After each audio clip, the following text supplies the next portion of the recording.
Hello everyone, good morning. তোমরা সবাই কেমন আছো? আশা করছি বেশ ভালো আছো, হাসি খুশি আছো। আমিও কিন্তু বেশ ভালোই আছি। আমি আবার একটা নতুন ভিডিও নিয়ে তোমাদের কাছে চলে এসেছি। আশা করছি আজকের ভিডিওটা ভালো লাগবে। তো দেখো, সকালবেলা সকাল থেকে উঠেছি ঘুম থেকে আর কি। তো তখন বাজে সকাল 6টা। তো 6টার থেকে আগে কিন্তু আমি শীতের পেছনেই থাকি। ও আগে রেডি হয়ে স্কুলে চলে যায়, তারপরে কিন্তু আমি বাড়ির সব কাজকর্মতে হাত দিই। তো এখন তো শীতের স্কুল এক্সাম সব শেষ হয়ে গেছে, কিন্তু এই ভিডিওটা যেহেতু কয়েকদিন আগে করে রেখেছিলাম, তো সেটাই ভেবেছি যে আজকে তাহলে পোস্ট করে দিই। ওই জন্য কিন্তু আমি বললাম যে শীতের স্কুল আছে। তো ওর স্কুলের এক্সামটা 7 তারিখের মধ্যে শেষ হয়ে গেছে। তো এই ভিডিওটা আগের দিনই হচ্ছে আর কি, আগের বানানো ছিল। ঠিক আমার বারটা মনে পড়ছে না। তো দেখো, সকালের দিকে স্মৃতি আগে স্কুলে চলে গেছে, তারপরে কিন্তু ওকে স্কুলে পাঠানোর পর আমার যা যা কাজ থাকে সেগুলো আস্তে আস্তে শুরু করে দিয়েছি। আর এখানে সকালবেলাতে একবার চা খাওয়া হয়ে গেছে, এমনকি দেখো কাপগুলো কিন্তু টেবিলে রয়ে গেছে, সেইগুলো রাখা হয়নি। তো তারপরে ভাবলাম যে ঘরগুলো ঝাড় দিয়ে দিই। আর এখন কিন্তু সকাল থেকে জানো তো, ঘুম থেকে ওঠার পরেই আগে আমি ফ্রেশ হয়ে নিই, তারপরে কিন্তু বাইরের দুয়ারে একদম ঝাড় দেওয়া ধোয়া আমি নিজেই করে নিচ্ছি। তার কারণ হচ্ছে ঝুমা আমাদের বাড়িতে অনেকগুলো গাড়িতে কাজ করে, তো আমাদের বাড়িতে আস্তে আস্তে অনেকটা দেরি হয়ে যায়। তো এই শীতকালটা ভাবছি আমি নিজেই করে নেব, তাহলে কি হয়, শীতকালে এখন যেহেতু ছোটো দিনের বেলা, তো ওই জন্য ওকে একটু হেল্প করে দিচ্ছি। তারপর যখন বড় দিনের বেলা একটু হবে, তখন ও নিজেই করবে। এখন যেহেতু ও অনেকগুলো বাড়িতে কাজ করে, এখন কোন দিকে যাবে কোন দিকে না আগে, আর সবাই চায় যে সকাল দিকে আমাদের বাড়িতে আসুক। তো সেই জন্য আমি এখন আমাদের দুয়ারগুলোয় যে জল দেওয়া ঝাড় দেওয়া সেগুলো কিন্তু আমি নিজের হাতেই করে নিচ্ছি সকাল দিকে। তারপরে কিন্তু আমি ওপরে এসে কাজগুলো শুরু করি। তো দেখো, আমি ফার্স্টে একবার তো সকাল থেকে চা খেয়ে নিয়েছিলাম, তারপরে ও যখন স্কুল থেকে এসছে তখন কিন্তু আবারও একবার চা করে নিয়েছি। আর এখন যেহেতু শীতকাল, ওই জন্য কিন্তু মনে হচ্ছে 1-2বার চাটা খাই, নইলে কিন্তু আমি খুব একটা চা খাই না, খুব একটা চা খেতে আমি ভালোবাসি না।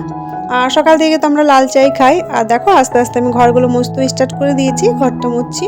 আর আজকে জানো তো, শীতিকে কিন্তু স্কুল থেকে আমাকেই আনতে যেতে হবে। আর এইদিকে ডুগু ঘুম থেকে উঠে গেছে, আর ও এই যে আমার পেছনেই রয়েছে। আর কি হয়েছে, আমি যতক্ষণ কাজ করি ততক্ষণ কিন্তু আমার পেছনেই থাকে, আমার সাথেই থাকে।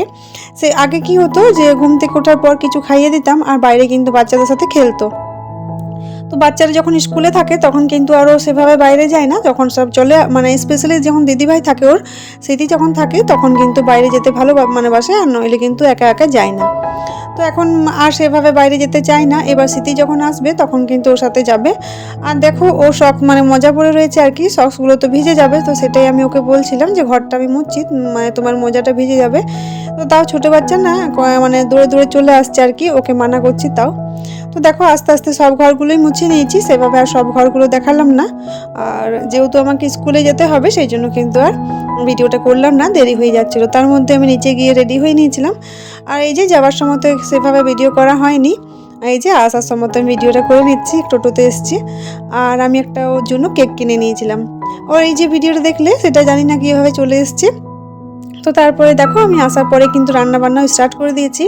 তো সবজিগুলো কেটে গেছিলাম, সেগুলো আর দেখানো হয়নি, যাতে অসুবিধা হয়, ক্যামেরা নিয়ে কাজ করতে তো অনেকটা অসুবিধা হয়, দেরি হয়, সেই জন্যই। তো পালক শাকের আলু বেগুনের তরকারি করছি। আর মাছ এনেছিল কিছুকটা, তো ওই কিছুকটা মাছ আমি কি হয়, প্রতিদিন কিন্তু সব মাছগুলো বানাই না, কিছুকটা মাছ আজকে বানাই, কিছুকটা মাছ আবার কালকে বানাই, ওইভাবেই আমি মাছগুলো কম কম করে বানাই। তো দেখো, এদিকে মাছের ঝোল করছি, মাছের তেল ভাজা করছি। আর এখানে রয়েছে ধনেপাতাটা, কিন্তু ছাদ থেকে তোলা হয়েছিল, সেই ধনেপাতাটাই দেখলে তো, ছাদ থেকে আমি ধনেপাতাটা তুলেছিলাম নিজের হাতে।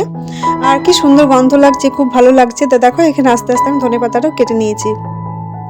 তো এখানে মাছের ঝোলে দেওয়ার জন্য একটু ধনেপাতা কেটে এনেছি। আর এখন জানো তো, মাছের ঝোল বা কালকে ডিমের কারি করেছিলাম যখন, তো ডিমের কারিতেও কিন্তু ধনেপাতাটা দিচ্ছি। তারপর একদিন ছাতুর আমি পরোটা বানিয়েছিলাম, তখনও কিন্তু ধনেপাতাটা দিয়েছিলাম।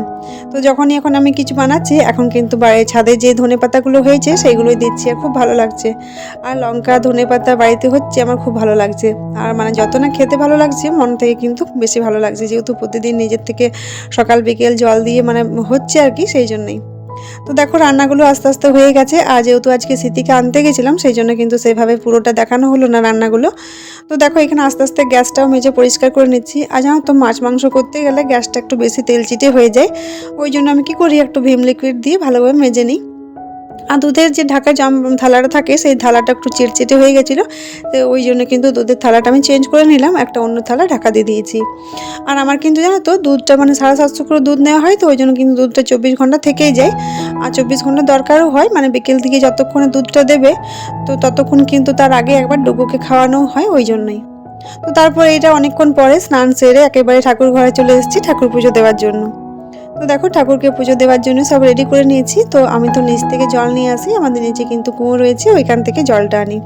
আর আমাদের বাড়িতে এমনি জল ইউজ হয় বোরিংয়ের জল, কিন্তু ঠাকুর পুজোর জন্য এই কুয়ার জলটি ইউজ হয়, যেহেতু কুয়ার জলটা মানে বলে যে ইয়ে করা হয়েছে, প্রতিষ্ঠা করা হয়েছে আর কি, সেই জন্য কিন্তু কুয়োর জলটাই মানে পুজো হয়।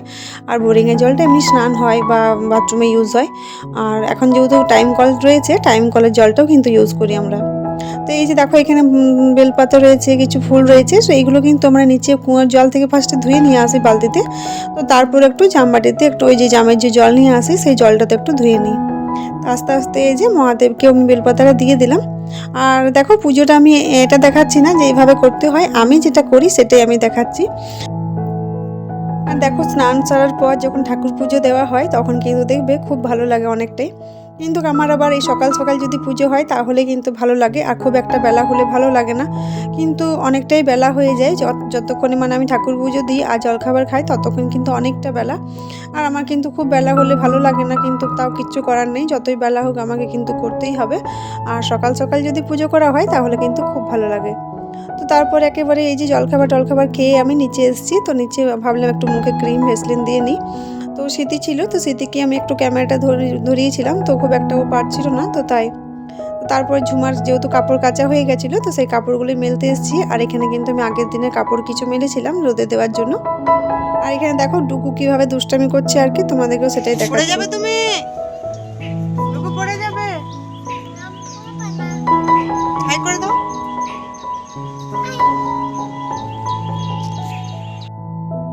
তো আমি যখনই ছাদে আসি তখনই কিন্তু ডুগুকে ছাদে নিয়ে আসি, নইলে নিচে যদি থাকে তাহলে কিছু না কিছু বায়না নিয়ে একটা জিদ ধরে তারপর আবার আমাকে নিচে গিয়ে ওকে নিয়ে আসতে হয়। সেই জন্য আমি ওকে বলি যে চলো ছাদে চলো আমার সাথে, ছাদে কিন্তু হনুমান আসবে, আমাকে কিন্তু খুব ভয় লাগে, আমাকে হনুমান ধরে নিয়ে চলে যাবে। তো সেটা বলতে গেলে কিন্তু ও ছাদে চলে আসে আমার সাথে, মানে ও বলে আর কি যে আমি থাকতে গেলে তোমার কিছু হবে না, সেইভাবেই কিন্তু আমার সাথে আসে। আর নইলে একা একা যদি থাকে তাহলে ভয় লাগে, আর নইলে যদি ফোন দিয়ে রাখি তাহলে তো থাকবে। তো খুব একটা ফোন দিতে চাই না আমি সকাল দিকটা। তো দেখো এখানে বিছানার চাদরটা তুলেছিলাম, ছোটো ঘরে বিছানার চাদরটা দেখলে তো সকাল দিকে, সেটাই কিন্তু কাঁচা হয়ে গেছে। আর এখন জানো তো আমার প্রতিদিন ভিডিও সেভাবে বানানো হচ্ছে না, দেওয়া হচ্ছে না, এগুলো আগেই কিছু বানানো হয়েছিল, সেইগুলোই তোমাদেরকে দেখিয়ে দিচ্ছি। আর কবে থেকে যে আমি ভালোভাবে ভিডিও বানাবো সেটাও বুঝতে পারছি না, মানে শরীরটা খুব একটা ভালো লাগছে না, তো সেই জন্যই। তো দেখো এখানে আমি ডুগুকে একটু ভাত আর একটু মাছ ভাজা পেটি নিয়ে বসছি ওকে খাওয়ানোর জন্য। তো ওকে যখনই জানো তো মুখের মধ্যে মাছ বা মাংস দেওয়া হয় তখনই কিন্তু খুব ভালো মুখে নিয়ে নেয়, আর যখনই ভাতটা নিয়ে যায় মুখের মধ্যে তখন কিন্তু ভাতটা আবার ফিরিয়ে দেয়। তো ওইভাবে ওকে দেখিয়ে খাওয়াতে হয় যে দেখ এটা কিন্তু মাছ হচ্ছে, তো ওইভাবেই নিয়ে নেয়। তো দেখো ওকে খাওয়ানো হয়ে গেছে, খাওয়ানোর পরে আর কি এই যে এখানে আমি যখন ডুগুকে ঘুম পাড়াই তখন কিন্তু স্মৃতি ওর সাথে একটু শুয়ে উপরে, ওই জন্য কিন্তু লেপটা খুলে দিয়েছে। আর কিছু সবজি আর আলু এনেছিল আগেই সকাল দিকে এনেছে, কিন্তু এগুলো রাখা হয়নি। তো এখন যখন ডুগুকে ঘুম পাড়িয়ে দিয়েছি তো ভাবলাম এগুলো আমি আস্তে আস্তে জায়গার জিনিস জায়গাতে রেখে দিই। আর জানো তো আমি যখন যেটা পারি ফাঁকা সময় তখন কিন্তু সেই কাজগুলো করে রাখি। যেমন দেখো এই ফুলকপি ডাঁটাগুলো জানো তো আমি যখন ছাদের রোদে একটু বসবো ভাত খাওয়ার পর তখনই ভেবেছি কেটে রেখে নেবো। আগে তো সন্ধ্যের দিকেও কাটতাম, আর এখন সেভাবে সন্ধ্যেতে কাটা মানে হয় না। তো যেমন পালক শাক, ফুলকপি ডাঁটা এই ধরনের জিনিস যখন থাকে তখন কিন্তু আমি কেটে রেখে নিই। দেখো এখানে দুটো খুব সুন্দর বেগুন এনেছে গোল গোল, ওই বেগুনগুলো মানে পোড়া বেশি ভালো লাগবে ভর্তা বলে। তো ভর্তা সেভাবে আমি খাই না, আমার স্কিনের প্রবলেম আছে না, ওই জন্য বেগুন কিন্তু খেতে মানা। তো তাও যেমন চচ্চড়ি যেইগুলোতে বেগুন না দিলেই হবে না সেইগুলোই শুধু খাই, আর সেভাবে তো বেগুন আমি খাই না। এখন শীতকালে একটু সেটু যেহেতু সব সবজিতে দিতে হচ্ছে তো তখন সেই সবজিগুলোই খাচ্ছি, সেভাবে খাওয়া হয় না। তো তারপরে দেখা হচ্ছে একেবারে সন্ধ্যের দিকে। তো সন্ধ্যের দিকে কিছু মানে খুব খিদে পেয়েছিল। তো জানো তো সন্ধ্যের দিকে আমি কিছু না কিছু একটু বানিয়ে থাকি প্রতিদিনই, হয়তো পকোড়া বানিয়ে বা চাউমিন বা পাস্তা, কিছু না হয়তো ইডলি ফ্রাই করে নিই, এভাবে কিছু না কিছু বানাই। তো আজকে এই যে আমি গাজর, বিনস, আলু সব কিছু কেটে নিচ্ছি, এখানে কিন্তু ক্যাপসিকাম নেই। আর পাস্তাটাও বয়েল হয়ে গেছে, একেবারে সেদ্ধ করে রেখেছিলাম। আর এখানে বাঁধাকপি আর পেঁয়াজটাও ভেজে নিচ্ছি, বাঁধাকপি কুচিয়ে রেখেছিলাম। তো সব একসাথে ভেজে নিচ্ছি, আর একদিকে কিন্তু দুধটাও গরম হওয়ার জন্য দিয়ে দিয়েছি। আর এটা কিন্তু আমি স্মৃতি আর ডুগু খাবো, আর যেটা বাঁচবে সেটা কিন্তু কালকে স্মৃতি টিফিনে নিয়ে যাবে। তো ঠিক আছে বন্ধুরা, আজকের মতো ভিডিওটা এখানেই শেষ করলাম। যদি ভালো লাগে অবশ্যই like, comment, share and subscribe করবে। আজকের মতো এখানে টাটা, বাই বাই। কালকে আবার দেখা হবে একটা নতুন ভিডিওতে।